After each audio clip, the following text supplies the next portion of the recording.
Welcome back to my channel. இன்றைக்கி நம்ம சேனலில் புது விதமான ஒரு டிஃபன் ஐட்டம் தான் பண்ண போகிறோம். சில பேருக்கு தெரிஞ்சிருக்க வாய்ப்பு உண்டு, பல பேர்த்துக்கு இது பார்த்துருக்க கூட மாட்டாங்க, கேள்வி கூட பட்டிருக்க மாட்டாங்க.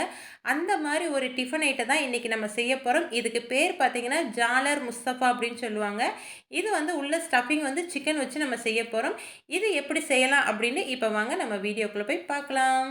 வீடியோக்குள்ளே போகிறதுக்கு முன்னாடி அனிஷ்னா கிச்சனை சப்ஸ்கிரைப் பண்ணாமல் இருக்கிறவங்க சப்ஸ்கிரைப் பண்ணி பக்கத்தில் இருக்க ஆளுன்ற பட்டனை கிளிக் பண்ணிக்கோங்க. அப்போ தான் நான் போடுற ஒவ்வொரு வீடியோ உங்களுக்கு நோட்டிஃபிகேஷன் வரும். இப்போ வாங்க நம்ம வீடியோக்குள்ளே போகலாம். ஃபஸ்ட்டு இந்த ஜாலர் முஸ்தபா பண்ணுறதுக்கு சிக்கன் ஸ்டஃபிங் பண்ணணும். அது எப்படி பண்ணலான்னு பார்க்கலாம்.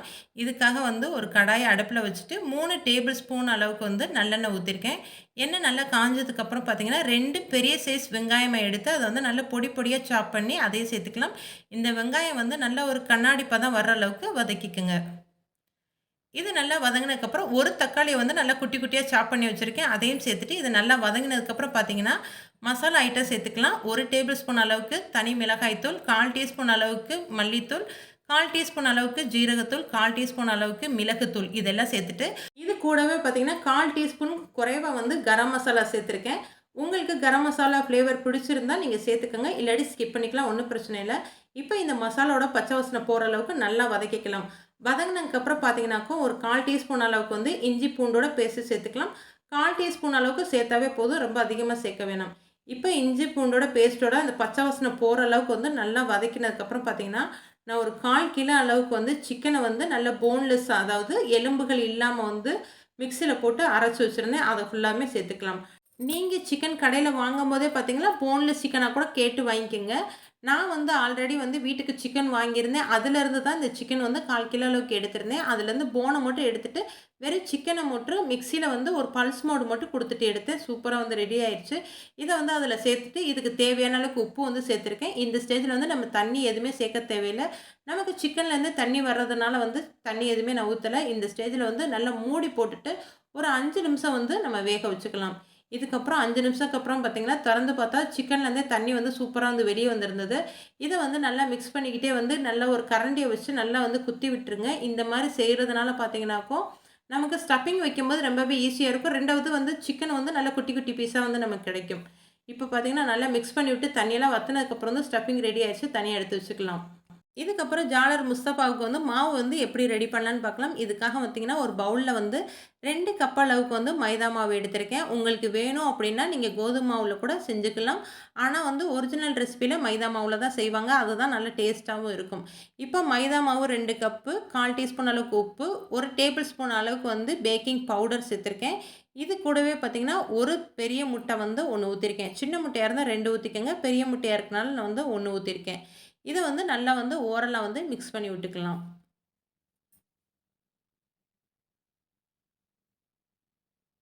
அந்த உப்பு அந்த முட்டையெல்லாம் நல்லா மிக்ஸ் ஆகிற அளவுக்கு நல்லா மிக்ஸ் பண்ணி விட்டுக்கோங்க.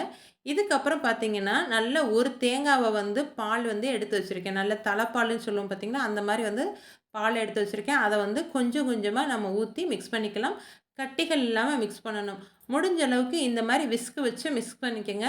விஸ்கு இல்லாதவங்க ஃபோர்க் வச்சு மிக்ஸ் பண்ணிங்கனாலும் உங்களுக்கு கொஞ்சம் கூட கட்டிகள் இல்லாமல் நீட்டாகவே கிடைக்கும். இந்த அளவுக்கு நல்லா கட்டிகள் இல்லாமல் இப்போ நம்ம மிக்ஸ் பண்ணியாச்சு.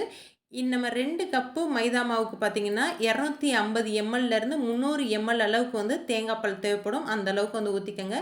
இதுதான் கரெக்டான பக்குவம். இப்போ பார்த்துக்கோங்க. இதுக்காக பார்த்தீங்கன்னா இந்த ஜாலர் முஸ்தபா பண்ணுறதுக்காகவே பார்த்தீங்கன்னா இந்த பாட்டில் இருக்குது. அதாவது முன்னாடி அந்த காலத்துலலாம் பார்த்தீங்கன்னாக்கோ இந்த மாதிரி பாட்டில்லாம் இல்லை. சில்வரில் பிளாஸ்டிக்கில் ஒரு மாதிரி கிளாஸில் கீழே ஒரு 5 ஹோல்ஸ் மாதிரி போட்டு அதில் தான் நம்ம ஊற்றுற மாதிரி இருக்கும். இப்போ தான் புதுசாக நமக்கு பாட்டில் எல்லாம் வந்திருக்குது. இது பெரும்பாலும் எல்லா இடத்துலையுமே கிடைக்கிறது கிடையாது. ஒரு சில இடங்களில் தான் கிடைக்கும். நாங்கள் நாகூருக்கு போன டயத்தில் அங்கேருந்து தான் வாங்கிட்டு வந்திருந்தோம். ஆன்லைனில் இருக்கா அப்படின்னு பார்த்துட்டு உங்களுக்கு செக் பண்ணிவிட்டு இருந்தால் உங்களுக்கு லிங்க் ஷேர் பண்ணுறேன். இதுக்கப்புறம் பார்த்தீங்கன்னா இது செக் பண்ணுறதுக்காக பார்த்தீங்கன்னா கொஞ்சமாக அந்த மாவு ஊற்றிட்டு உங்களுக்கு நல்ல ஃப்ளோவாக வருதா என்னன்னு நான் செக் பண்ணிக்கிறேன். நல்ல ஃப்ளோவாகவே வருது, சூப்பராக இருக்குது. இதுக்கப்புறம் நம்ம எப்படி தோசைக்கல்லில் ஊற்றலாம் அப்படின்றத இப்போ பார்க்கலாம். தோசைக்கல்லை நல்லா ஹீட் பண்ணிக்கோங்க. ஹீட் பண்ணிவிட்டு கொஞ்சமாக ஆயிலை டிஷ்யூல வச்சு நல்லா வந்து தொடச்சிட்டு எடுத்துக்கலாம். இதுக்கப்புறம் பார்த்தீங்கன்னாக்கும், நம்ம ரெடி பண்ணி வச்சிருக்க அந்த பாட்டில்ல இருந்து இந்த மாரி ரவுண்ட் ஷேப்ல உங்களுக்கு எந்த மாரி டிசைன் பிடிக்குதோ, அந்த மாரி வந்து ஃபுல்லா ஊத்திக்கலாம். கொஞ்சம் கூட கேப் இல்லாம ஊத்திக்கங்க. ரொம்ப கேப் இருந்துச்சு அப்டின்னா, நம்ம ஸ்டஃபிங் வைக்கும்போது பார்த்தீங்கன்னா, நமக்கு வெளிய வந்துரும். அதனால வந்து ஓரளவுக்கு கேப் இருக்கிற மாரி பார்த்துக்கங்க.